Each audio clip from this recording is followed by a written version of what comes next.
की प्रदोष पड़ती है तो शंकर भगवान कैलाश पर निवास करते हैं। मंगलवार की प्रदोष पड़ती है तो शिव काशी में निवास करते हैं। बुधवार की प्रदोष पड़ती है तो शिव रजत भवन में निवास करते हैं। गुरुवार की प्रदोष पड़ती है तो शिव गंगा के स्थल पर निवास करते हैं। शुक्रवार की अगर प्रदोष पड़ती है तो शिव नीलकंठ पर विराजमान होते हैं। शनिवार की अगर प्रदोष पड़ती है तो शिव शमी के वृक्ष के नीचे रहते हैं। और रविवार की जब प्रदोष पड़ती है तो शिव बेलपत्र के पेड़ के नीचे निवास करते हैं। महाराज, ये एकादशी शंकर से कह रही है कि आपका स्थान ये नहीं कि आप कैलाश पर मिले, उस वार को, उस तिथि के दिन, उस अनुकूल।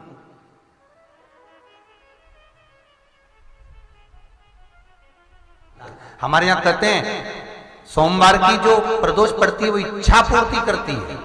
मंगलवार की प्रदोष रोग से मुक्ति देती है। बुधवार की प्रदोष कामना की पूर्ति करती है। गुरुवार की प्रदोष शत्रुओं का नाश करती है। शुक्रवार की प्रदोष सुख और शांति देती है। शनिवार की प्रदोष संतान का सुख देती है। और रविवार की प्रदोष जो काम दुनिया में कोई नहीं कर सकता वो अचूक फल की प्राप्ति रविवार की प्रदोष करा देती है। महाराज, ऐसी प्रदोषों का नियम वर्णन किया चाहिए। भगवान कहते ठीक है, तू थोड़ी देर खड़ी हो। एकादशी सम्मुख खड़ी हुई। पार्वती जी ने जिस अंगुष्ठ का जल पीने के लिए लिया था हाथ में, बस पीने ही वाली थी, शंकर भगवान ने वही हाथ में जल लेकर एकादशी के हाथ में उसको देकर कहा, ले, ये मेरे द्वारा निर्मित एक व्रत है जिसे त्रयोदशी के दिन तूने मांगा है, मैं तुझे देता हूं। आज इस व्रत का फल मैं तुझे प्रदान करता हूं। अब तू जिस जीवात्मा को लेकर जाएगी उसका पाप प्रबल नहीं होगा। किसी स्त्री, पुरुष, बालक, बुजुर्ग जो भी होगा जिसने प्रदोष का व्रत करा होगा वो जीवात्मा को तू किसी फल की कामना से नहीं, स्वतः ही लेकर चली जाए। उसमें कोई कामना नहीं है। बन सके जीवन में 11 प्रदोष या 26 प्रदोष करने के बाद आप उसका उद्यापन कर विराम भी दे सकते। पर जीवन में एक बार प्रदोष का व्रत मौका मिले, जिस कामना से जिस दिन का भाव आपके मन में आए कि मुझे रोग से मुक्ति पाना है तो ये प्रदोष मुझे करना है, मैं और रोग मुक्ति के लिए हम जो भी आपके मन में आ रहा है, संतान प्राप्ति के लिए शनिचरी प्रदोष, आप उसका स्मरण करें। फिर लिखा शिव महापुराण में, बड़ा सुंदर लिखा वेदव्यास जी ने, मान लो आप प्रदोष का व्रत नहीं कर सकते, आप अगर व्रत नहीं कर सकते तो प्रदोष के दिन, प्रदोष काल में शाम का समय सूर्यास्त का कुछ पल, कुछ घड़ी के पहले से लेकर बाद तक का प्रदोष काल के अंतर्गत आप शंकर जी के मंदिर में जाकर 1 लोटा पानी, 5 बेलपत्र भी अगर समर्पित करते हैं तो संपूर्ण प्रदोष का फल आपके भाग्य में प्रबल हो जाए। शिव महापुराण में इसका जिस प्रदोष व्रत का हम वर्णन करते हैं, जिस प्रदोष के दिन का आपको बधाई कल हमने दी थी कि प्रदोष की आपको बधाई हो, प्रदोष शाम का जो समय होता है, प्रदोष काल जो होता है, उसका वर्णन जब हम करते हैं, ये प्रदोष की पूजन का विधान किसने बनाया, ये प्रदोष की पूजन का नियम किसने बनाया, ये प्रदोष की संध्या काल का, प्रदोष के समय का पूजन का विधान कौन बनाया, ये प्रदोष के समय पर 1 बेलपत्र चढ़ाने का विधान किसने बनाया, प्रदोष के समय पर 1 समीपत्र चढ़ने का विधान किसने बनाया, प्रदोष के समय पर अगर मान लो कोई भिखारी से भिखारी व्यक्ति भी है जो ठेला चला रहा है, उसके पास में खाने के लिए कुछ नहीं है, फटे कपड़े पहन रहा है, उसकी जिंदगी में कुछ भी नहीं बचा और कर्जे में लदालूम हो गया, एक चावल का दाना अगर वो प्रदोष के दिन, प्रदोष काल में शाम के समय पर शंकर के शिवलिंग पर चढ़ा देता है तो 3 या 4 प्रदोष में उसका कर्जा चूकना प्रारंभ हो जाता है। प्रदोष का विधान, इतना ये प्रदोष का वर्णन करा किसने, इतना प्रदोष की महत्वता बताई किसने, कौन करे इतना वर्णन। अगर प्रदोष की महत्वता बताने वाला कोई है इसीलिए मेरे शंकर भगवान माता सती को लेकर कुंभज ऋषि के यहाँ, अगस्त ऋषि के यहाँ कथा सुनने के लिए गए थे, क्योंकि उनके बराबर कोई शंकर के महत्व को बता नहीं सकता और प्रदोष के महत्व को नहीं बता सकता। सती मैया को प्रदोष का महत्व बताने के लिए शंकर सती जी को लेकर कुंभज बाबा के यहाँ गए थे, अगस्त ऋषि, कि प्रदोष के महत्व को तो जानो सती तुम प्रदोष के महत्व को तो सती जानो, तुम प्रदोष के महत्व को तो सती पहचानो कि प्रदोष का महत्व क्या होता है, प्रदोष काल का महत्व क्या होता है, प्रदोष के समय का महत्व क्या होता है। जिस समय पर सूरज डूब रहा हो, चंद्र प्रकाशित हो रहा हो, दोनों का मेल हो रहा हो, ना तो पूरा सूरज डूबा है, ना पूरा चंद्र आया है, ना पूरा अंधेरा है, ना पूरा उजाला है, उस समय को प्रदोष काल कहा गया, उस समय को प्रदोष का समय कहा, प्रदोष काल कहा। अब कई लोग हमसे कहते हैं, गुरुजी आप हमको प्रदोष का समय बताया करो कि प्रदोष काल किसको कहते हैं, प्रदोष का समय किसको कहते हैं।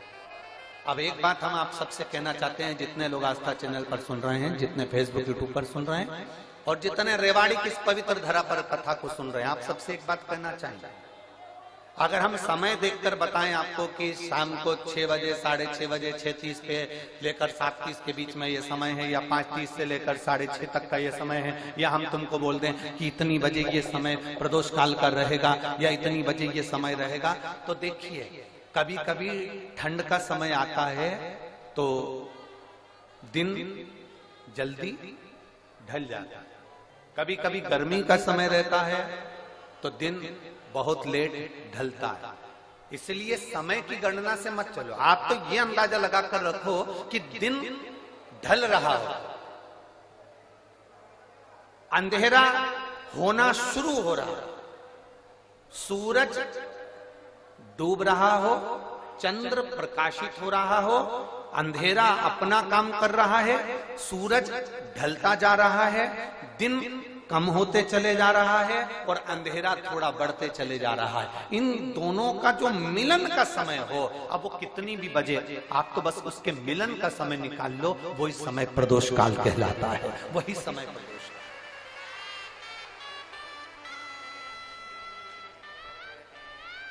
उदाहरण ये शिव महापुराण की कथा है कि माता पार्वती जी शंकर जी को भोजन करा रही और इतने में शिव जी को भोजन कराते कराते आकड़िया की रोटी बनाई, काकड़िया की साग, और परसे माता पार्वती जी पावे भोलानाथ मन शिव रटोरे, छोड़ दो कपट मन शिव रटोरे। आकड़े की रोटी बना ली, काकड़िया की सब्जी बना ली, पार्वती मैया शिव जी को भोजन करा रही हैं। शंकर भगवान ने रोटी का पहला ग्रास तोड़ा है और ग्रास को तोड़कर मेरे भोलेनाथ जी ने मुख में लिया। रोटी का पहला ग्रास तोड़कर मेरे शंकर भगवान ने, मेरे ओगड़दानी ने, मेरे त्रिकालदर्शी ने, मेरे कैलाशी, मेरे अविनाशी ने अपने मुख में लिया। और दूसरा ग्रास मेरे भोलेनाथ जी जैसे ही मुख में रखने ही वाले थे, इतनी देर में शंकर जी ने वो ग्रास वापिस अपने पात्र में रख दिया। पार्वती जी ने पूछा, क्या हुआ भोलेनाथ?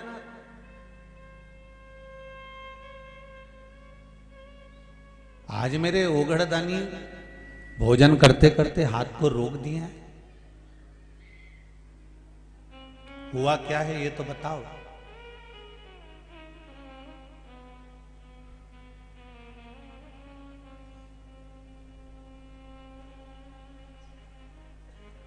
करा क्या जाए?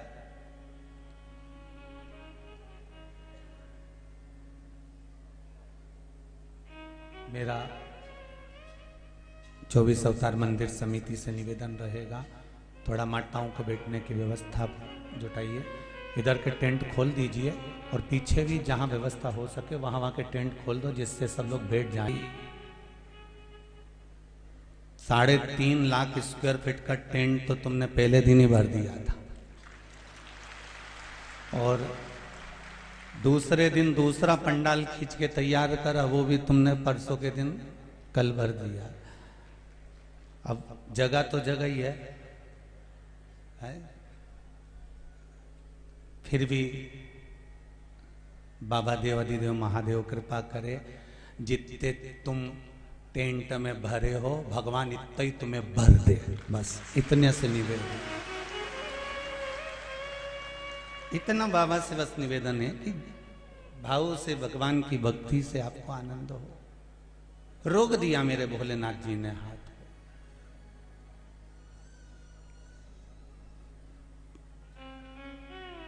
और मेरे शिव जी ने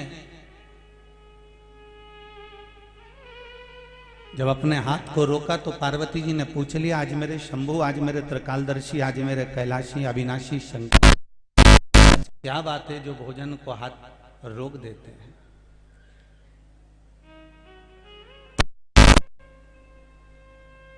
इन हाथ को क्यों रोकाया?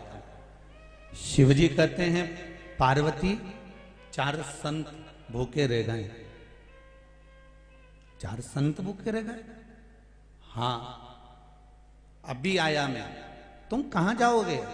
भगवान कहते हैं मैं भगवान विष्णु के पास जा रहा हूं, जिनका काम है भरण पोषण करना।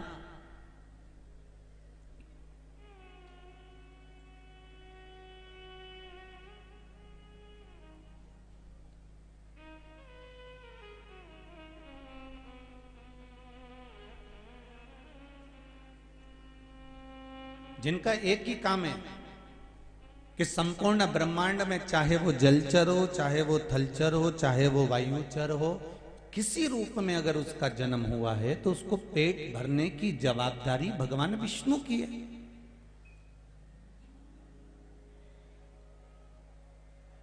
ब्रह्मा जी की जवाबदारी है ये सब देखते रहना और इसका संचार करते रहना,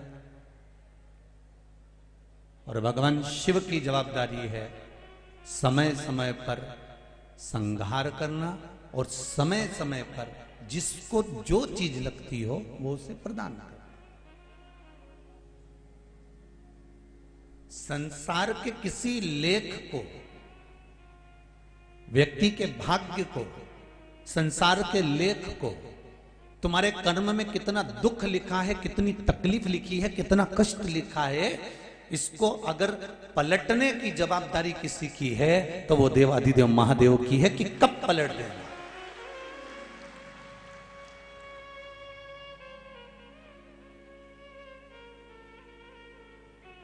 आपके भाग्य में कितना दुख लिखा है, कितनी तकलीफ लिखी है, कितना कष्ट लिखा है, कितनी बीमारी लिखी है, और उस बीमारी में, उस तकलीफ में, उस कष्ट में आप जब भगवान का भजन करते हो तो उससे दुख कटता है।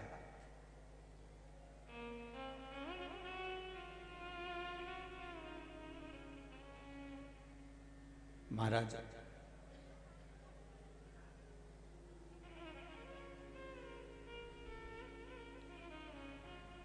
कौन अमीर है और कौन गरीब है, किसके पास में कितना धन है और किसके पास में कितना मन है, ये शिव को मालूम है।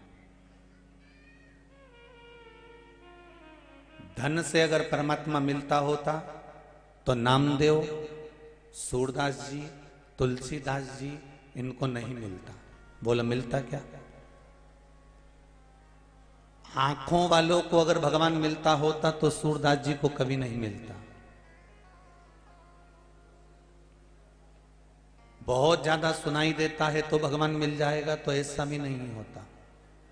पांव अच्छे हैं तो भगवान मिल जाएगा, ऐसा नहीं होता। हाथ अच्छे हैं तो भगवान मिल जाएगा, ऐसा नहीं होता। शिव महापुराण की कथा कहती है इन शरीर की, इन इंद्रियों से कोई फर्क नहीं पड़ता। शरीर की एक इंद्री प्रबल होना चाहिए, वो है हमारा मन, जो परमात्मा का होना चाहिए। अगर मन आपका भगवान का है, मन चित्त वृत्ति आपकी परमात्मा की ओर है, तो फिर आपको नहीं सोचना। सबसे ज्यादा चंचल है ही तो मन तो चंचल है। ये मन बड़ा चंचल है, कैसे तेरा भजन करूं, जितना इसे समझाऊं उतना ही मचलता है।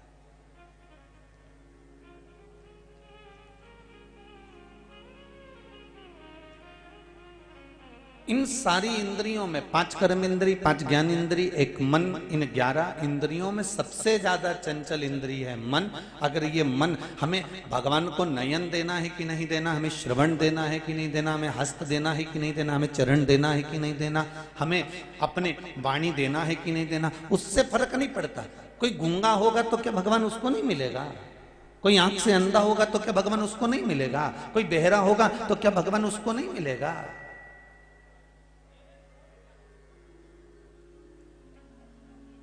एक बेहरे की भी कथा आती है।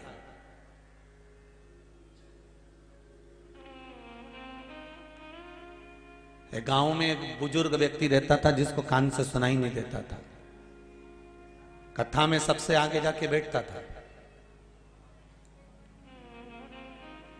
ये देखिए मेरा हिंदू धर्म, ये देखिए मेरा सनातन धर्म। किसको कहते हैं सनातनी, उसको समझने की ये शिव महापुराण की कथा है। बहरा है। पंडित जी को नहीं मालूम कि कथा सुनने जो बैठे हैं उसमें बहरा भी बैठा हुआ है।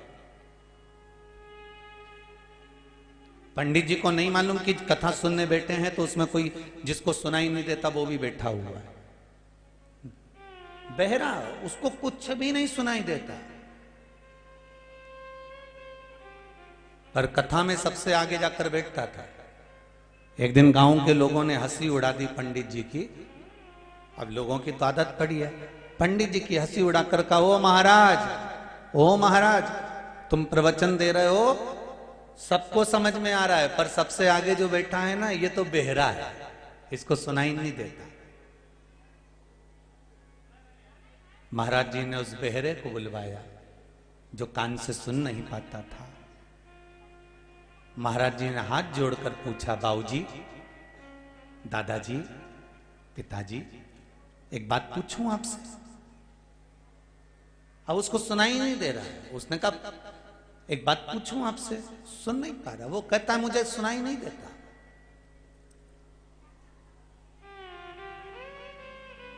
पंडित जी ने कहा, लिख कर दे दूं मैं आपको? पंडित जी ने लिख कर दिया। आपको सुनाई ही नहीं देता तो आप कथा में क्यों आते हो? उस दादा ने, क्योंकि जिसको सुनाई नहीं देता ना वो धीमा नहीं बोलता, वो जरा तेज बोलता है। उसको लगता मेरे को सुनाई नहीं दे रही है तो इनको भी नहीं दे दिया। जिसको सुनाई नहीं देता ना वो तेज बोलता है, क्योंकि उसको लगता है कि मुझे नहीं सुनाई दे रहा तो इसको भी नहीं सुनाई दे रहा। तो उस बाबा जी ने, उन महाराज ने, उस व्यक्ति ने, उस बाबूजी ने, उस पिताजी ने चिल्ला कर कहा।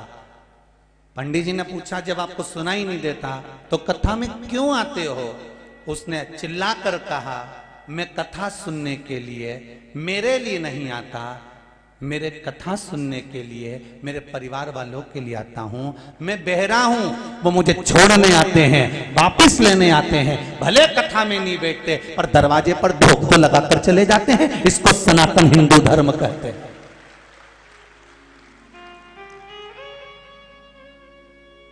मेरा बेटा कथा में नहीं आता, मेरी बहू कथा में नहीं आती, मेरी पत्नी कथा में नहीं आती, मेरे रिश्तेदार कथा में नहीं आते, पर मैं आता हूं क्योंकि मुझे बहरा हूं, सुनाई नहीं देगा तो छोड़ने आना पड़ेगा और लेने भी आना पड़ेगा। कम से कम आने और जाने के समय पर मुझे जब लेने आएंगे, छोड़ने आएंगे, तो शिव महापुराण का, राम कथा का, भागवत कथा का मात्र उसके चरण की रज तो मिल जाएगी, उतना भी बहुत।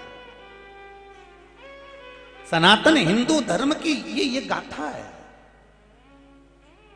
सनातन हिंदू धर्म का ये प्ररूप है। सनातन हिंदू धर्म की ये एक आनंदता है।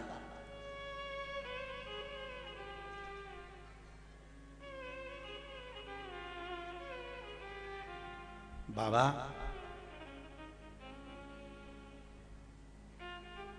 इंद्रियों से भगवान नहीं मिला है। भगवान मिला है निर्मल मन सो मोहि पावा, मोहि छल छिद्र कपट ना बाबा। इंद्रियों से परमात्मा कभी नहीं मिला साहब।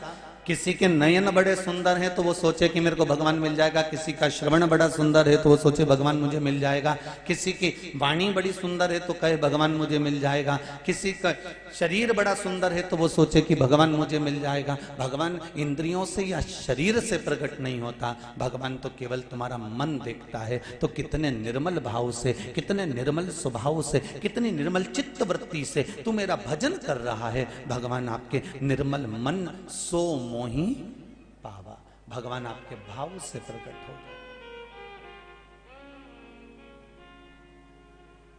चित्त वृत्ति चाहिए। बाबा 4 संत भूखे रह गए और 4 संत भूखे रह गए। मेरे शंभू कहते हैं कि मैं अभी आता हूं भगवान विष्णु से पूछकर कि भगवान नारायण ने आज किसी का पेट क्यों नहीं भरा। भगवान विष्णु के पास जैसे ही दौड़ कर गए, इतने में भगवान विष्णु तो तुरंत भोजन करा रहे थे। शंकर भगवान ने पूछा, नारायण आज 4 संत क्या भूखे रह गए? नारायण कहने लगे, नहीं नहीं नहीं, मैंने उनका पेट भर दिया है। जिस समय तुम्हारे मुख में पहला गासा गया था उस समय पर मैंने पेट भर दिया था।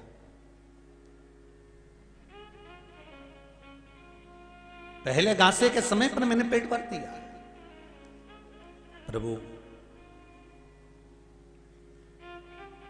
पार्वती जी पीछे पीछे दौड़ कर गई, लक्ष्मी जी से मुलाकात हुई।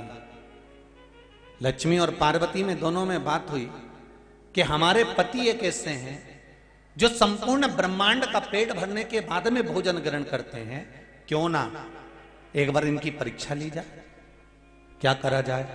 लक्ष्मी जी ने कहा, एक काम करते हैं, 4 चींटियों को एक डब्बी में बंद कर देते। चींटियों को डब्बी में बंद करेंगे और जब चींटी भूखी रहेगी और अपन भगवान को भोजन कराएंगे। देखते हैं जरा भगवान भोजन करता है कि नहीं करता।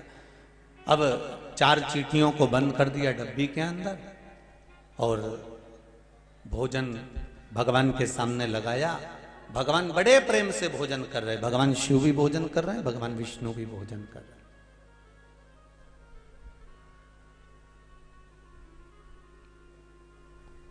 लक्ष्मी जी ने नारायण भगवान से कहा और पार्वती जी ने शिव जी से कहा, प्रभु धन्य आप, 4 मृत्यु लोक के जीव भूखे पड़े हैं और आपने भोजन कर लिया। इतने में शंकर भगवान बोलते हैं, कौन कहता है कि मृत्यु लोक में कोई भूखा है। हम भोजन जब ग्रहण करते हैं तब सबका पेट भर जाता है, तब अन्न हमारे मुख में जाता है। प्रभु आपको नहीं मालूम, एक डब्बी में हमने 4 चींटियों को बंद कर दिया था। भगवान विष्णु बोले, पहले वो डब्बी खोलो और डब्बी में चींटियों को देखो कि भोजन करा कि नहीं करा। जो डब्बी खोली उसमें एक चावल का दाना पड़ा था। उस चावल के दानों को 4 चींटियां बड़े प्रेम से खा रही थी, बड़े प्रेम से खा रही थी।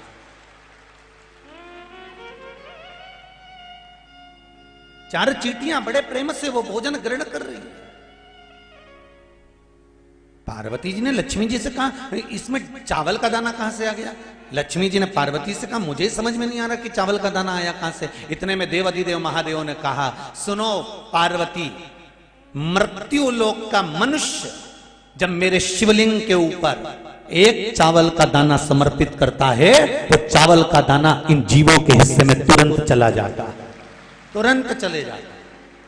आपको रोज कथा में कहते हैं, 1 लोटा पानी के 4 हिस्से हो जाते हैं। एक चावल का दाना यदि शिव को समर्पित करा उसका पुण्य बढ़ जाता है। एक बेलपत्र यदि शंकर को दी गई है तो उसका सुख बढ़ जाता है। एक पुष्प मेरे देव आदिदेव महादेव को अगर दिया गया है तो उसका आनंद बढ़ जाता है। मंदिर में और शिवालय में अंतर होता है। मंदिर में मूर्ति है, शिवालय में शंकर का शिवलिंग है। शिवलिंग और मूर्ति में अंतर होता है। मूर्ति एक जगह पर स्थिर हो सकती है, पर शिवलिंग वो होता है जहां पर 33 कोटि देवताओं का एक साथ निवास होता है। वहां कोई दूसरा देव नहीं, 33 कोटि देवताओं को एक जगह पर अगर पूजना है, 33 कोटि देवताओं को एक जगह पर जल चढ़ाना है, 33 कोटि देवताओं को एक जगह पर भोग लगाना है, 33 कोटि देवताओं को एक ही फूल से काम चलाना है, 33 कोटि देवताओं को एक बेलपत्र चढ़ाना है, तो शिवलिंग के मंदिर में चले जाओ, शिवालय में चले जाओ,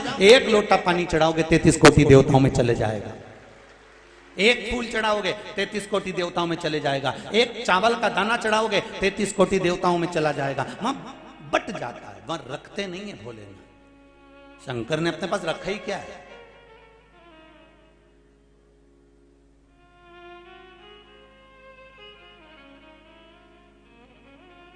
शिव अपने पास में क्या रखते हैं?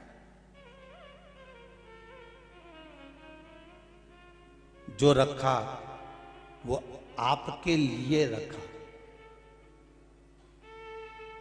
मंथन में विष निकला था, देवताओं ने विचार कर लिया कि ये विष निकला है, अगर हम इसको रखेंगे तो बर्बाद हो जाएंगे, इसलिए शिव जी के पास रखवा दिया।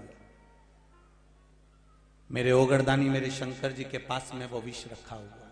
शिव कहते हैं मैं पी लूंगा पर तुम मत पीना, क्योंकि तुम पृथ्वी पर जन्म लिए हो, मृत्यु लोक में आए हो, तो मेरी औलाद हो, मेरी संतान। तुम क्यों पीना? दुनिया के लोग दूसरे को विष पिलाना चाहते हैं, पर केवल एक देव अधिदेव महादेव कैसे हैं कि खुद विष पी जाते हैं और तुम्हें अमृत पिलाने का प्रयास करते हैं। जो अमृत पिए वो देव है, और जो विष पिए वो महादेव है। देवों का भी जो देव है वो महादेव है। जो विष को धारण कर जाता है, पी जाता है, वो मेरा शंकर है, वो मेरा शिव है।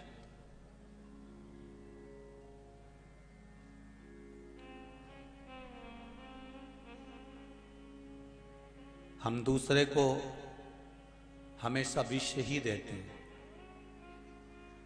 अमृत तो हम खुद पीते हैं। इसीलिए तो शिव महापुराण में प्रसाद नहीं बंटता। शिव महापुराण की कथा होती है, इसमें प्रसाद की कहीं महत्वता नहीं कि प्रसाद बांटो। यहां तो बेलपत्री बांटने का नियम है, पर प्रसाद का महत्व नहीं, क्योंकि आदत होती है लोगों की। वो कहते हैं ना, सबसे ज्यादा नरक में कौन जाता है, सबसे ज्यादा नरक में कौन गिरता है, सबसे ज्यादा नरक किसको भोगना पड़ता है? तो शिव महापुराण की विद्येश्वर संहिता कहती है, जो प्रसाद बांटता है नरक उसको भोगना पड़ता है। बहुत ध्यान देना महाराज जी, नहीं तो तुम बाद में यहां से जाते जाते कहोगे कि सियोर वाला महाराज ताड़ी टेढ़ी कथा बाजता है। क्योंकि तुम जितने बैठे हो ना, तुम्हें प्रसाद बांटने का बहुत शौक है। ईमानदारी की बात है जी हो। जितने यहां बैठे हो ना, और जितने आस्था चैनल पे कथा सुन रहे हो, जितने फेसबुक यूट्यूब पर सुन रहे हो, सबको प्रसाद बांटने का शौक है। पर शिव महापुराण की कथा कहती है, सबसे ज्यादा नरक में कौन जाता है? तो क्या प्रसाद बांटने वाला जाता है। सबसे ज्यादा नरक किसको भोगना पड़ता है? तो क्या प्रसाद बांटने वाले को भोगना पड़ता है। तो प्रसाद बांटने वाले को नरक क्यों भोगना पड़ता है? तो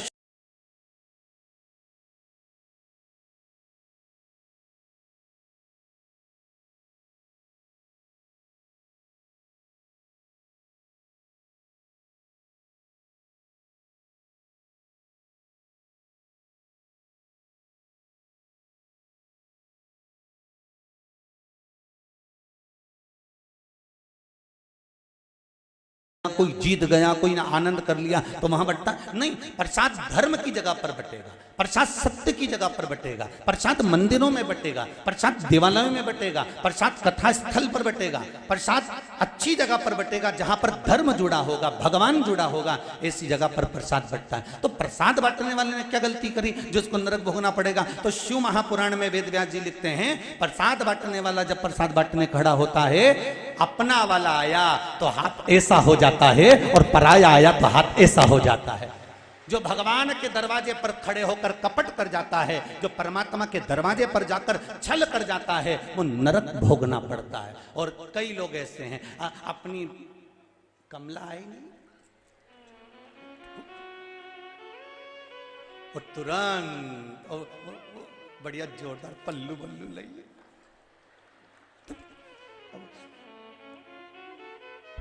शिव महापुराण की कथा तो यहां तक कहती है, तुम्हारी पत्नी भी अगर तुम्हारे सामने खड़ी हो, तुम्हारे सामने अगर खड़ी हो तो राजा हरिश्चंद्र जैसा निर्णय करना कि राजा हरिश्चंद्र का बेटा मृत्यु हो गई, शमशान में लाश लेकर आई थी धर्मपत्नी, और राजा हरिश्चंद्र कहते हैं कर तो देना पड़ेगा रानी, कर दोगे तो अंतिम संस्कार करने दूंगा। रानी कहती है तुम्हारा पुत्र है, राजा कहता है पुत्र था घर में, पर अभी तो मैं जिस स्थान पर बैठा हूं, मुझे जो कार्य सौंपा गया है वो मुझे करना पड़ेगा, इसलिए इसको जलाने के लिए, अंतिम संस्कार करने के लिए तुम्हें कर देना पड़ेगा।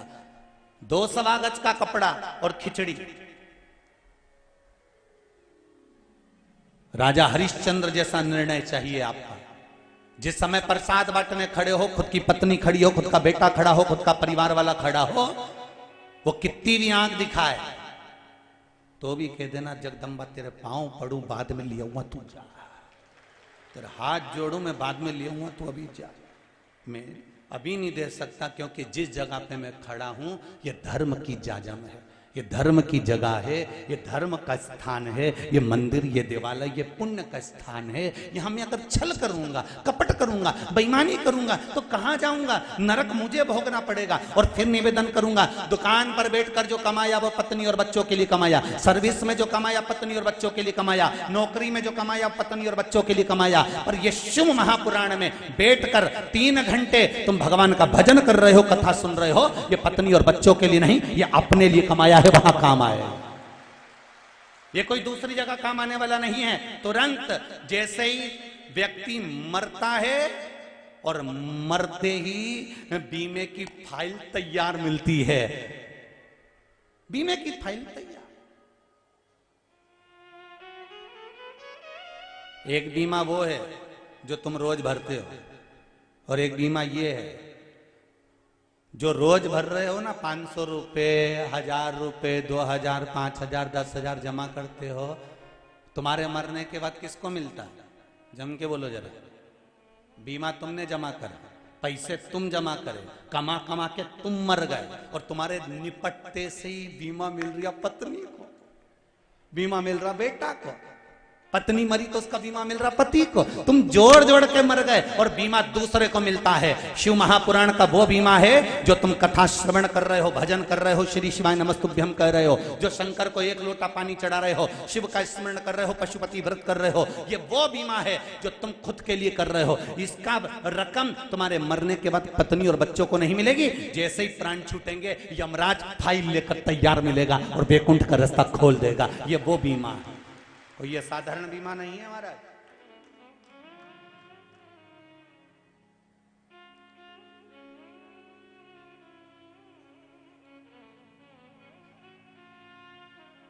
अंतिम समय में भी वो साथ देगा, वो कोई दूसरा नहीं हो सकता।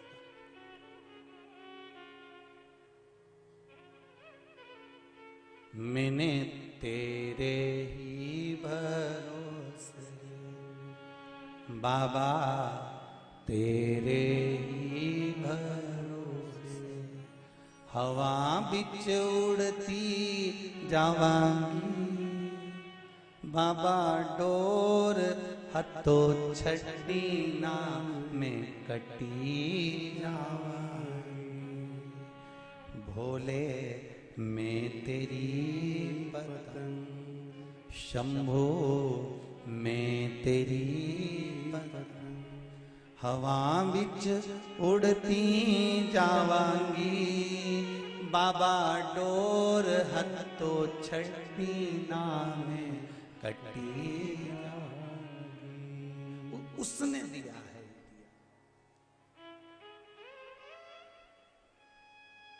एक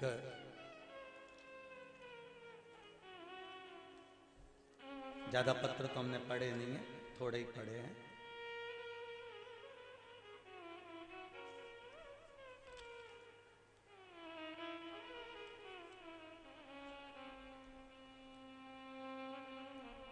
गौरव दीपक नाम है, गौरव दीपक, पता है इंदौर कुलकर्णी भट्टा कहीं बैठे हैं? गौरव दीपक जी कहीं बैठे हो तो हाथ उठाइएगा।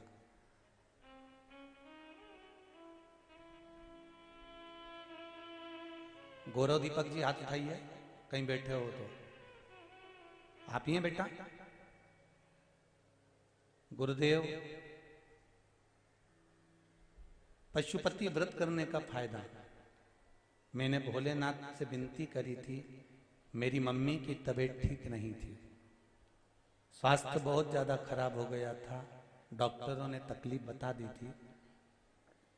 पशुपति व्रत करना प्रारंभ करा और बाबा की ऐसी कृपा हुई कि हमारी माता जी अब ठीक हो गई हैं।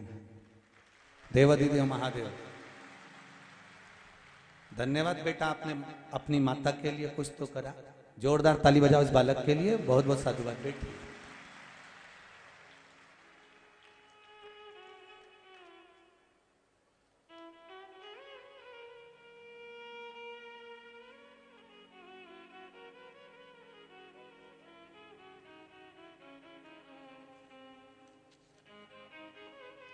Gayatri Birla, Pitampur indus town colony से आई हैं। कहीं बैठी हो तो हाथ हिलाइए, हाथ उठाइएगा। Gayatri ji Birla, Pitampur indus town colony. कहीं बैठी हैं? बैठी हो तो हाथ उठाइएगा जरा और हाथ हिला दीजिएगा। श्री शिवाय उधर हैं क्या? हाथ हिलाओ एक बार इस तरह से। दिख गए। श्री शिवाय नमस्तुभ्यम। ये दूसरे नंबर के बेल्ट में है बेटा, शिव पुरुषों के बाद में आखिरी का बेल्ट। 3 ब्लॉक पूरे होने के बाद चौथे ब्लॉक पर पत्र में लिखा है, गुरुदेव, पशुपतिनाथ व्रत का करने से लाभ क्या हुआ है उसका मैं वर्णन करना चाहती हूं। मेरे गर्दन की 2 नस जो 20 साल से चिपकी हुई थी, बाबा देवाधिदेव महादेव की कृपा से शिव शंकर ने ऐसी करुणा कर दी कि मेरी दोनों नस ठीक हो गई हैं और बाबा ने मेरी गर्दन ठीक कर दी है। एक वर्णन और करना चाहती हूं गुरुदेव, मेरी बीपी की गोली बंद करा दी मेरे देवाधिदेव महादेव ने, और घुटनों का जो दर्द था वो अब बिल्कुल बंद हो गया है। मेरे हाथों में इतनी बीमारी थी गुरुदेव, मेरे हाथों में जगह जगह पर गठान हो गई थी। डॉक्टर ने ऑपरेशन का बोल दिया था, पर बाबा ने ऐसी कृपा करी कि गुरुदेव शिव महापुराण के उपाय करे और बिना ऑपरेशन के सारी गठाने गल चुकी हैं। अब मैं पूर्ण तरह से ठीक हो चुकी हूं। ये पत्र बहन लिख रही। कई लोगों का मन था कि गुरुजी आस्था चैनल पे भी आप जो पत्र पढ़ते हो वो दिखे, इसलिए आस्था चैनल वालों के लिए एक जोरदार ताली बजाओ कि पूरे पत्र वो आस्था पर पढ़ा रहे हैं। जितने भी पत्र यहाँ आते हैं वो आस्था चैनल पर भी पढ़ाए जाते हैं, जिससे बाहर बैठे हुए भक्त भी इस पत्र को पढ़ सकें कि कहीं सीवर वाला महाराज कहीं बना के तो नहीं बोली दिया है। तो ये पत्र है, आपका विश्वास। बैठो बहन, बैठ जाओ। श्री शिवाय नमस्ते बहन, बैठ। आप शिव को अगर रिझा रहे हो, आप शंकर को अगर 1 लोटा पानी भी चढ़ा रहे हो, आप शंकर का गुणगान भी कर रहे हो, खाली नहीं जाना है। फिर सुन लो, जितने लोग जहां जहां से आए हो, 3 घंटा आपने जो देवाधिदेव महादेव को यहां दिया है ना, जिंदगी भर जो तुमने कराया, जो भी कुछ तुमने अपनी उम्र निकाली है, कोई 40 साल का हो गया, कोई 50 साल का हो गया, कोई 60 साल का हो गया, कोई 20 साल का हो गया, कोई 30 साल का हो गया, जितनी उम्र तुमने निकाल दी, उस सारी उम्र में तुम 2 साल से 3 साल से 4 साल से जो शंकर की शिव पुराण को सुनकर शंकर की पूजन में लगे हो, तुम्हारी सही उम्र तो अब चालू हुई है कि तुमने उम्र का सदुपयोग करा। अपनी उम्र का सदुपयोग करना अब प्रारंभ करा।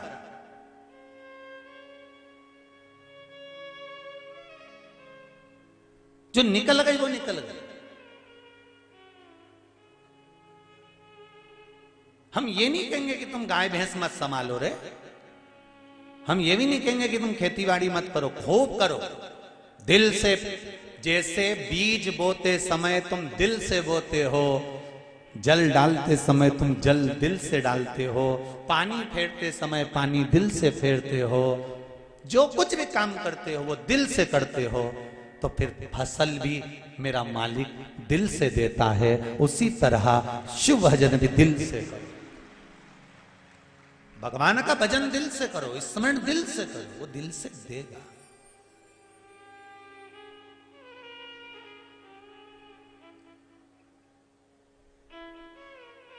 शंभो शरणे पड़ी मांगू घड़ी रे घड़ी, दुख काटो दया करी ने दर्शन आपो। अब हृदय चित्त से शिव को रिझाओ। एक चावल का दाना पार्वती जब कोई शिवलिंग पर समर्पित करता है, शिव जी कहते हैं उस चावल के दाने को मैं जीवों के उद्धार के लिए दे देता हूं, जीवों के उद्धार के लिए। सुनो पार्वती, डब्बी में चावल का दाना कैसे आया? जब तुमने मुझे प्रणाम करा, तुम्हारे मस्तक पर चावल का दाना लग गया, डब्बी बंद करते समय वो चावल का दाना उसमें गिर गया और इन चींटियों को प्राप्त हो गया। क्या चिंता करना?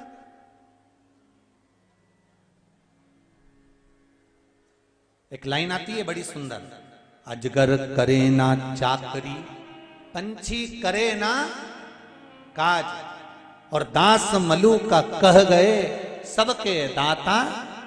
जम के तो बोलो राम। ये कहावत लोग कहते रहते हैं, ये कविते लोग कहते रहते हैं, उसका कारण क्या है?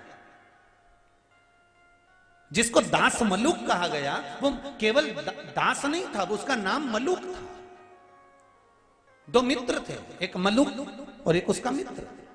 जो मित्र था वो मंदिर जाया करता था, भगवान का भजन करने जाता था, भगवान की पूजन करने जाता था, शिव मंदिर में रोज जल चढ़ाने जाता था, शंकर की आराधना करने जाता था, भगवान राम के मंदिर पहुंच जाता था। कई गांव में, हमारे भी गांव में, यहाँ देपालपुर में भी कई ऐसे होंगे, बेटमा में भी ऐसे होंगे, कई गांवों में लोग ऐसे होते हैं, हमारे सीहोर में भी कई लोग ऐसे हैं जिनका काम है रोज 5-10 मंदिर के अगर दर्शन निकल ले, जब तक उनका पेट नहीं भरा है। तो अपने गांव में भी ऐसा होगा, 2-4 मंदिर तो जाता ही होगा। पर गुरु महाराज ने तो सारा झंझट ही मिटाई दिया, एक ही जगह पे सारा देवताओं के लाके धर दिया कि तुम्हें कहीं जाने की जरूरत नहीं है, एक ही जगह पर प्रणाम कर लो। 24 अवतार मंदिर में, यहाँ 11 रुद्र मंदिर में, जहां एक ही जगह पर। गुरु महाराज ने तुम्हारी अच्छी सोची कि कहीं नहीं भटकना अपना। मलुक का एक मित्र मंदिर जाता था, तो मलुक उसको रोकता था, क्यों मंदिर जाता है? काम करा कर, कर्म करा कर, काम नहीं करेगा तो क्या भगवान खाने को दे देगा? ऐसे ज्ञान देने वाले ढेर सारे पड़े हैं साहब, ढेर सारे, रोज मिलेंगे तुमको। क्या होता है पशुपति व्रत करने से? क्यों सियोर वाला महाराज के चक्कर में पड़ी हो? वो तो पगला है, उमें तो अक्ल ही नहीं है, ओके कई कथा वाचना है।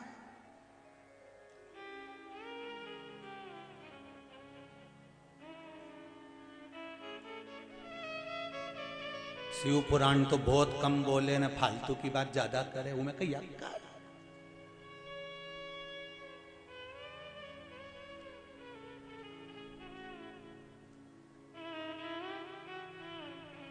वह फालतू की बात के चक्कर में गीता प्रेस गोरखपुर से सारी पुराणों तो जाए कि नहीं जाए, पर शिव पुराण इतनी बिक रही है, इतनी बिक रही है कि गीता प्रेस गोरखपुर वाले भी कह रहे हैं कि क्या शिव पुराण जा रही है फालतू की बात के चक्कर में। एक बार बीच में बोल दिया था कि काली मिर्ची शंकर जी को चढ़ा, वो काली मिर्ची के चक्कर में इतनी गीता प्रेस गोरखपुर की शिव पुराण उठी, इतनी उठी कि लोगों ने पढ़ पढ़ के उसमें लगे रहे कि काली मिर्ची लिखी का, काली मिर्ची लिखी का, काली मिर्ची लिखी का, ढूंढते रहे। अरे जो बोल रहे हैं वो ढूंढो तो, इसी शिव पुराण में मिलेगी। और ये कोई शिवपुराण दूसरी नहीं है, ये गीता प्रेस गोरखपुर की यही शिवपुराण जो बाँच रहे हैं वो आपके पास होना चाहिए। उसका अध्ययन करो, निकालो तुम भी बैठ।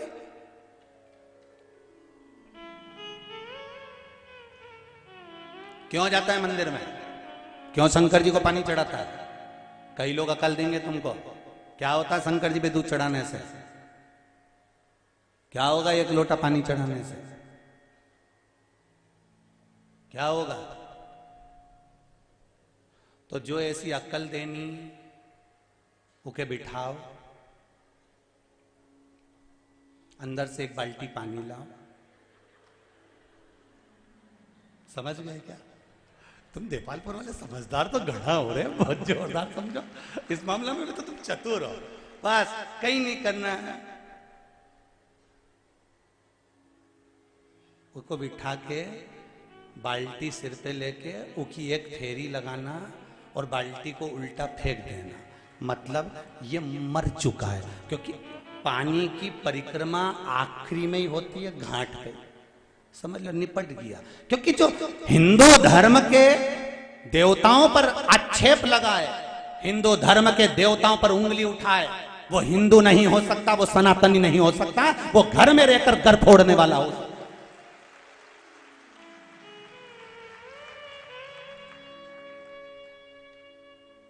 एक फिल्म बनी है द कश्मीर फाइल, पूरी फिल्म को अच्छे से देख लेना।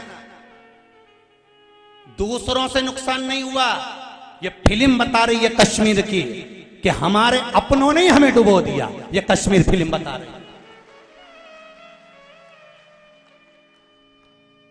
दूसरों की सामर्थ्यता नहीं हो सकती तुम पर उंगली उठाने की।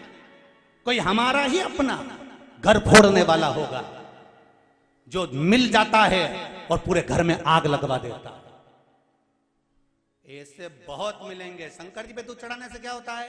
शंकर जी पे पानी चढ़ाने से क्या होता है? काली मिर्ची क्यों चढ़ाना चाहिए? अपने को टांग खींचने के लिए आएंगे। इन्हीं को पहचानना, इन भेरुओं को, इन्हीं भेरुओं को पहचानना और फिर इन पे जोरदार सिंदूर मंगवा के चोला चढ़ाना है। दूसरी जगह नहीं, इनको पहचान। अरे हिंदू है तो हिंदुओं की शान मत जाने दे, राम लल्ला पे तू आंच मत। क्यों बिगड़े भाई? सनातनी धर्म में रह रहे हो, सनातन धर्म का पानी पी रहे हो, क्यों भटकना? क्यों भटकते?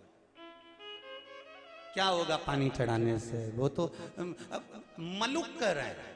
मलुक दास बाद में बने। पहले अपने मित्र से कहते हैं शंकर जी के मंदिर क्यों जाता है, राम मंदिर क्यों जाता है, शिव मंदिर क्यों जाता है, भगवान के मंदिर क्यों जाता है? इतने में मित्र ने कहा मैं तो मंदिर जाऊंगा। अरे काम करो, मंदिर जाने से कुछ नहीं होगा, पानी चढ़ाने से कुछ नहीं होगा। तो मलुक कह रहे थे और मित्र कहता है मैं काम भी करता हूं। मैं ये नहीं कहता कि मैं काम नहीं करता, कर्म प्रधान है। काम करो, दिल से करो, पढ़ाई करो, दिल से करो, सत्कर्म करो, दिल से करो, पर उस पर विश्वास कर करना। मलुक ने कहा काम नहीं करेगा तो क्या तेरा भगवान खाने को दे देगा?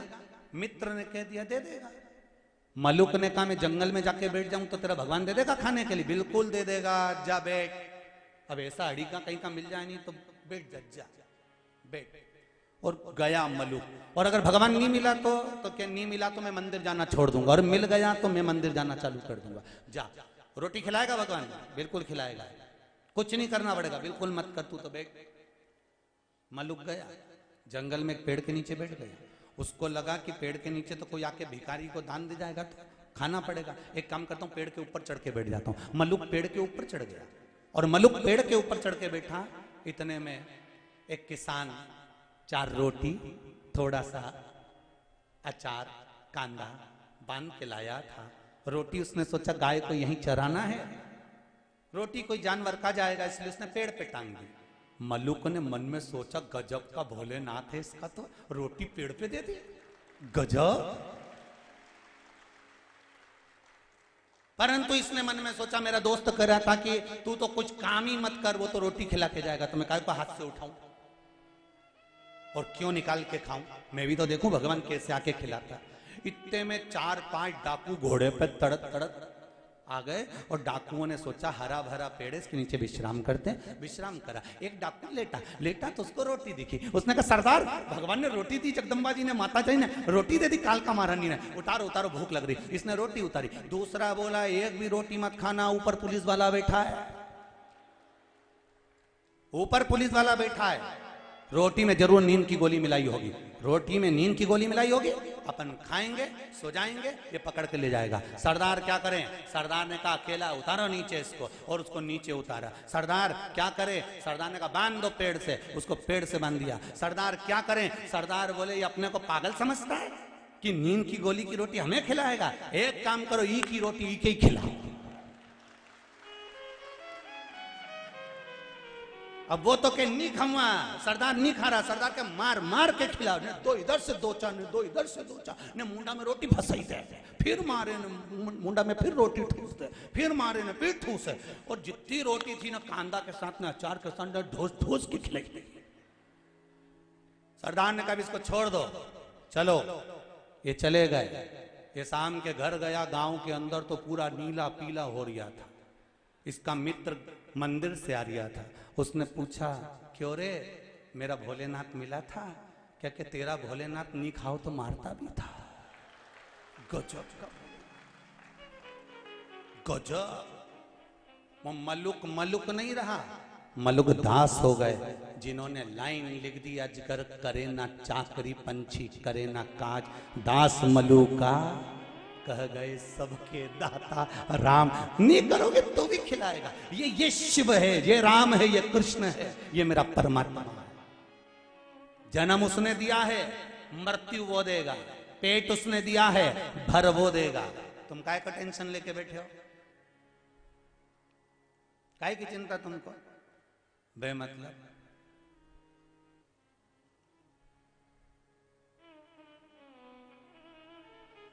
मारा नाना खोई गया, मारा छोरा खोई गया, मारी नानी नहीं दिख रही,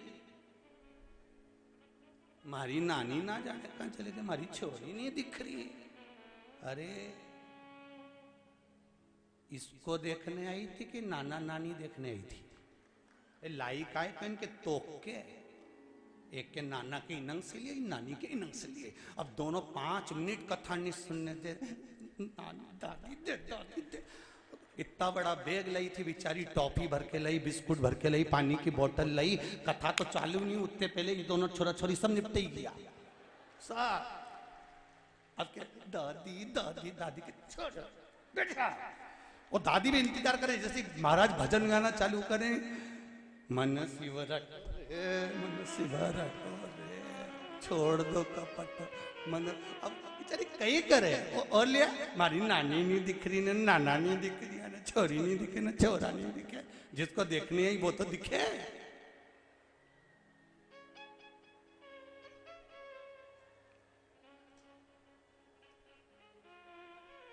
शिव आराधना करें।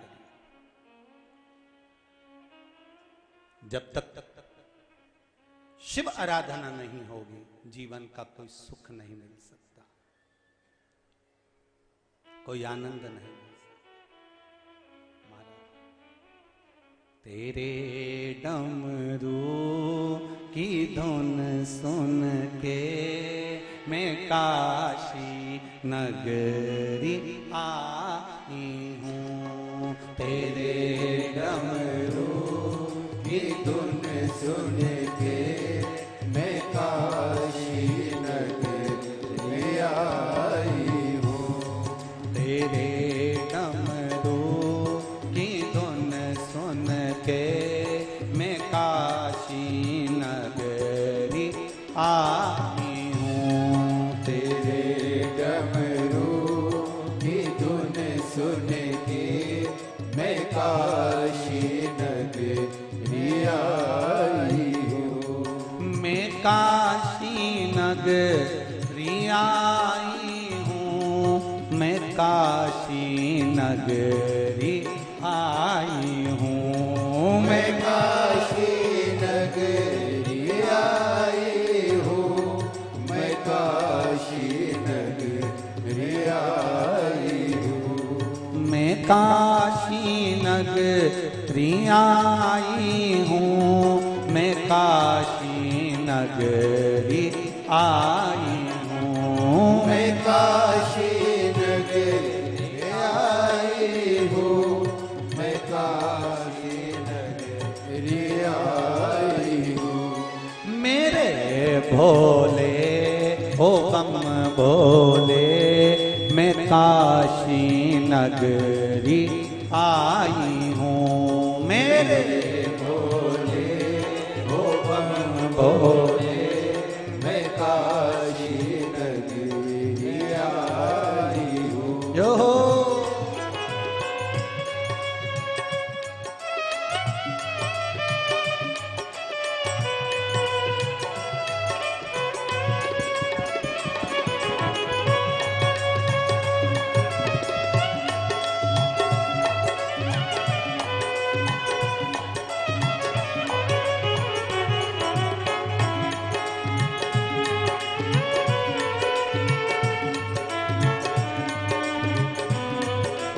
हर हर महादेव।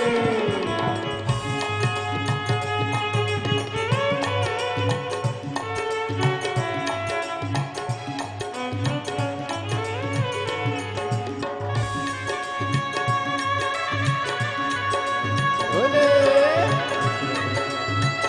हर हर भोले। शंकर भगवान की जय।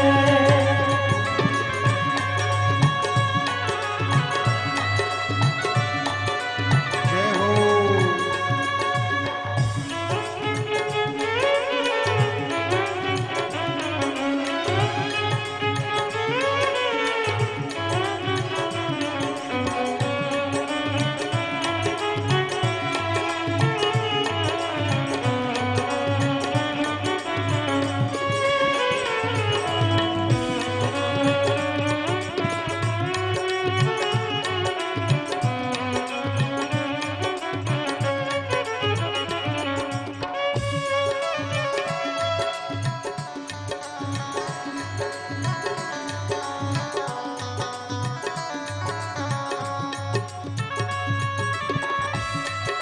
जय हो।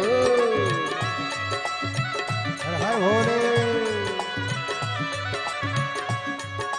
ना है हमने ओ भोले, तेरी काशी में गंगा है, सुना है हमने ओ भोले, तेरी काशी में गंगा है। सुना है हमने ओ भोले, तेरी काशी में गंगा है, सुना है हमने ओ भोले, तेरी काशी में गंगा है। उसी गंगा को नहाने को मैं काशी नगरी आई हूँ, उसी गंगा को नहाने को मैं काशी नगरी आई हूँ, मेरे भोले भोले, मैं काशी नगरी आई हूँ।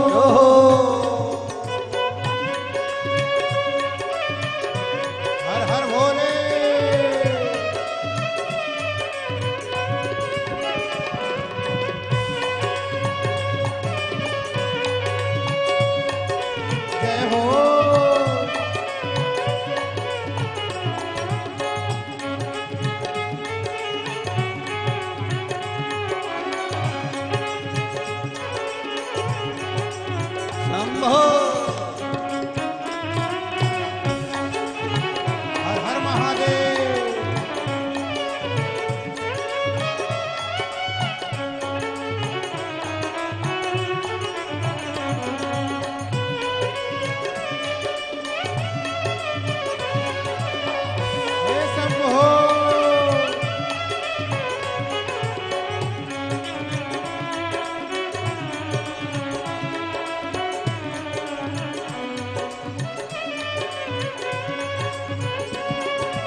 हमने ओ भोले तेरी काशी में मुक्ति है।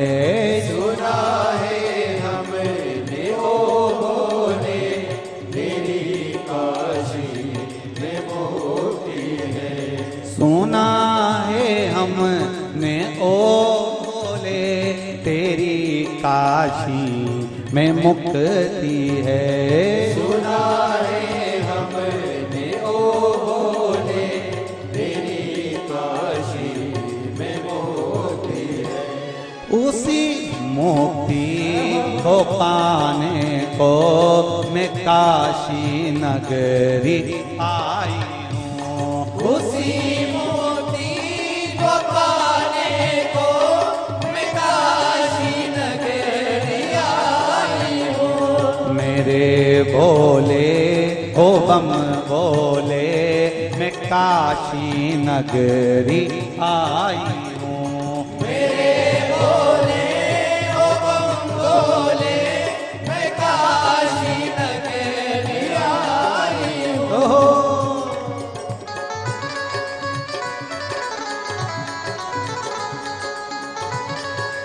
जय हो।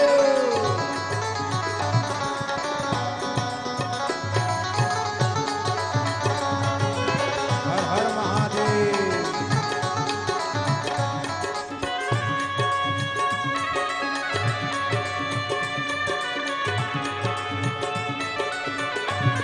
शुक्र भगवान की जय।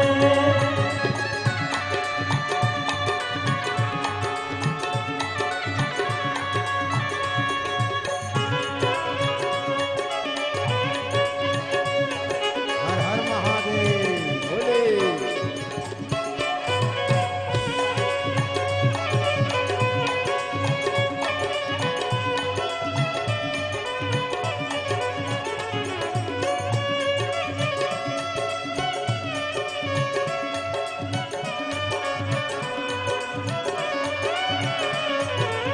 शंभो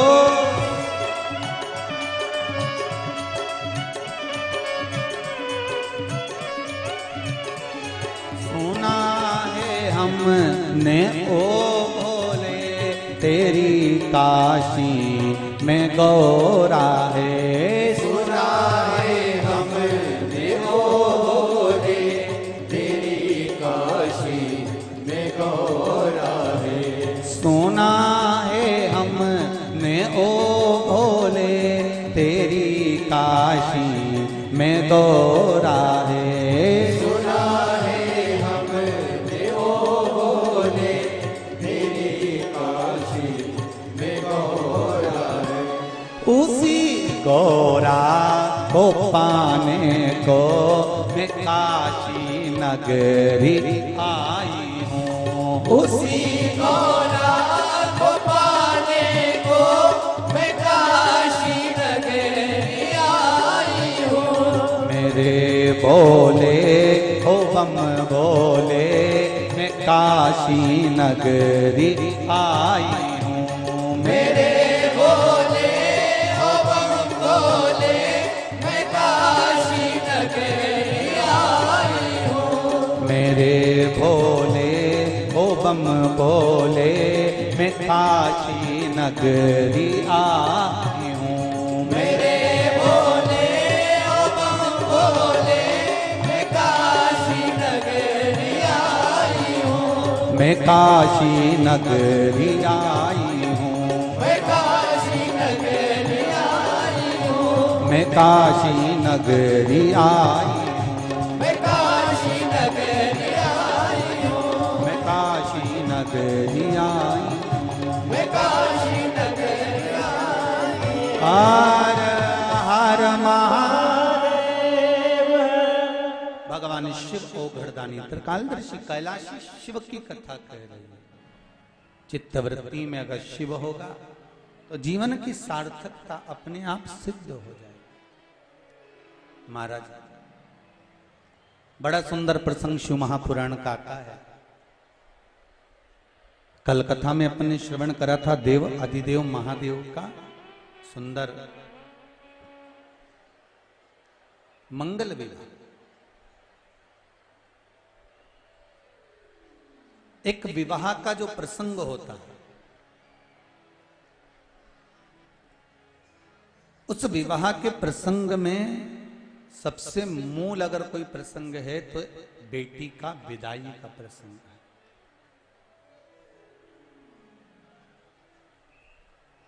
बेटा मां को प्रिय होता है। थोड़ी आवाज बढ़ा दो। बेटा मां को प्रिय होता है और बेटी बाप को प्रिय होती है। कई लोग कहते हैं गुरुजी, बेटी की विदाई में सबसे ज्यादा मां रोती है, पर शिव महापुराण की कथा कहती है कि बेटी की विदाई में सबसे ज्यादा पिता रोता है। कौन रोता है? पिता।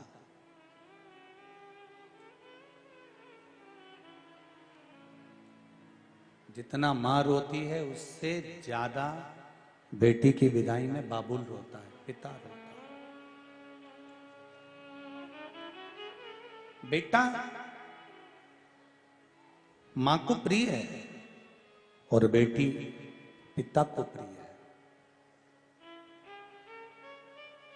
12 ज्योतिर्लिंग में से एक ज्योतिर्लिंग तो बाप और बेटी के स्नेह का ज्योतिर्लिंग है।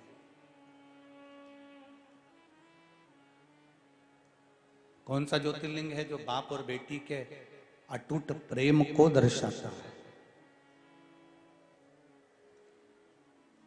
12 ज्योतिर्लिंग में से एक ज्योतिर्लिंग बाप और बेटी के अटूट प्रेम को दर्शाता है और वो ज्योतिर्लिंग है सोमनाथ। कौन सा ज्योतिर्लिंग है? सोमनाथ। सोमनाथ जी का जो ज्योतिर्लिंग का वर्णन किया है, चंद्रमा पर काया का रोग हो गया था। एक बाप ने, एक पिता ने अपनी बेटी को बहुत समझाया था। एक पिता ने अपनी बेटी को भी समझाया और एक पिता ने अपने दामाद को भी समझाया। शायद ये नहीं चल रहा, बंद हुए हैं ये। एक पिता अपनी बेटी को भी समझा रहे हैं और अपने दामाद को भी समझा रहे हैं। बेटी को भी समझाने का प्रयास कर रहे हैं और दामाद को भी समझाने का प्रयास कर रहे हैं, दोनों को। एक बार चंद्रदेव को समझा कर कह दिया, चंद्रदेव तुम्हारा स्नेह सारी बेटियां जितनी तुमको बिहाई गई हैं, जो कन्याएं तुमको दी गई हैं, 60 कन्याओं का विवाह जो तुम्हारे साथ में वर्णित किया गया है,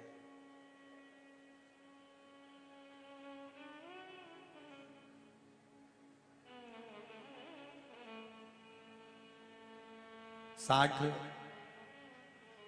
बेटियों का जो जन्म दक्ष प्रजापति के यहाँ हुआ था, उसमें से कुछ बेटियां जो चंद्रदेव को दी गई थी।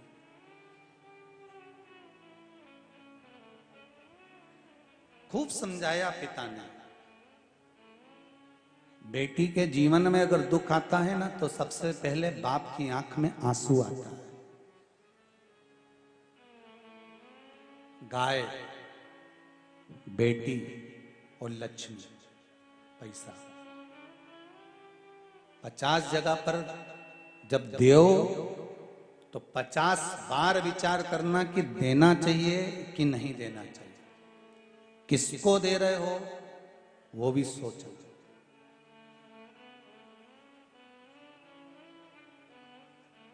गाय देने से पहले ब्राह्मण को देखो कि ब्राह्मण के घर में जगह है गाय को बांधने की। तुमने तो दे दी गौ माता को, वो लेकर गए, जब तक दूध दिया, जब तक बांध कर रखी, फिर उसने दूध देना बंद करा, गाय को दूसरी जगह दे दी, क्योंकि बांधने की भी जगह नहीं थी और खिलाने की भी जगह नहीं थी। दूसरी से तीसरी जगह चली गई, तीसरी से चौथी जगह चली गई, जाते जाते जाते जाते जाते जाते वो कसाई के हाथ में पहुंच गई। जब गाय कसाई ने काटा, गाय बद्दुआ किसको दे रही थी? जिसने दान दी थी। ब्राह्मण को बद्दुआ नहीं लगी है जो लेकर गया। तूने संकल्प लिया था। दान करी हुई गाय की आंख में आंसू आता है तो संकल्प देने वाले को रोना पड़ता है। जिस बेटी का तुमने कन्यादान करा है, संकल्प तुमने लिया है, अगर बेटी की आंख में आंसू आता है तो बाप को रोना पड़ता है, कोई दूसरा नहीं रोता।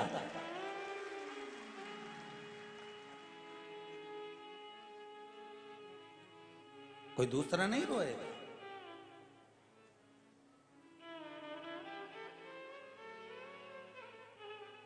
गाय देने से पहले 50 बार विचार करो, जिस ब्राह्मण को दे रहे हैं उसके यहाँ जगह है, इसको रख सकता है, सेवा करेगा। बेटी देने से पहले 50 बार विचार करो, जिस दामाद के साथ में, जिस लड़के के साथ में बेटी का विवाह कर रहे हो, ये सम्मान करेगा, आदर करेगा, सत्कार करेगा, अच्छे से रखेगा, तो बेटी बिहाई है। लक्ष्मी देने से पहले विचार करो, जिसके कटोरे में तुम पैसा दे रहे हो, जिस भिखारी के कटोरे में तुम रुपया डाल रहे हो, कहीं ये ले जाकर मदिरा पाने में, मांसाहार में, वैश्यवृत्ति में, कहीं जुए में तो नहीं लगा देगा।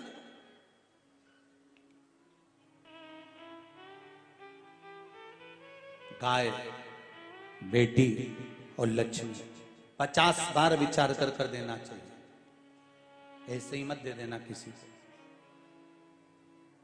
किसी भिखारी के कटोरे में अगर पैसा डालो तो पहले विचार कर डालो, क्या ये इसका उपयोग सही जगह कर रहा है। बेटी को देने से पहले विचार करना, क्या ये सही जगह पर जा रही है।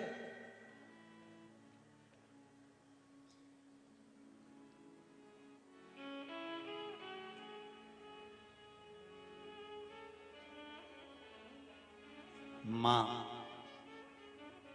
बेटी को बाहर पढ़ने भेजने के मन में नहीं रहती कभी भी। कौन? जम के बोलो जरा। मां। मां कभी बेटी को बाहर पढ़ने के लिए भेजना नहीं चाहती, पर बेटी को अच्छा पढ़ता हुआ देखकर एक बाप ऐसा होता है जो अपनी पत्नी को समझाता है कि इसको मैं चाहता हूं इंदौर पढ़ने भेज दूं, इसको मैं रतलाम पढ़ने भेज दूं, इसको मैं पूना पढ़ने भेज दूं, इसको मैं मुंबई भेज दूं, इसको मैं विदेश भेज दूं। केवल एक पिता होता है जो बेटी को पढ़ने के लिए दूसरे नगर में, दूसरे गांव में, दूसरे शहर में भेजता है। सारे घर के लोग एक पिता को समझाते हैं, क्या कर रहे हो, अपनी युवान बेटी को तुम वहां पढ़ने भेज रहे हो।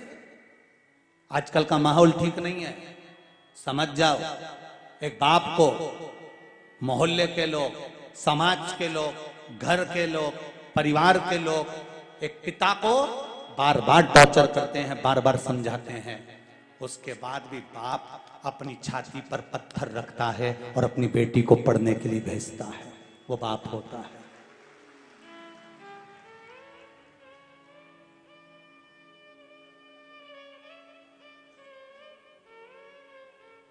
दुकान बंद करेगा, खेत पे से आएगा, छोड़ने जाएगा स्कूल, लेने जाएगा स्कूल।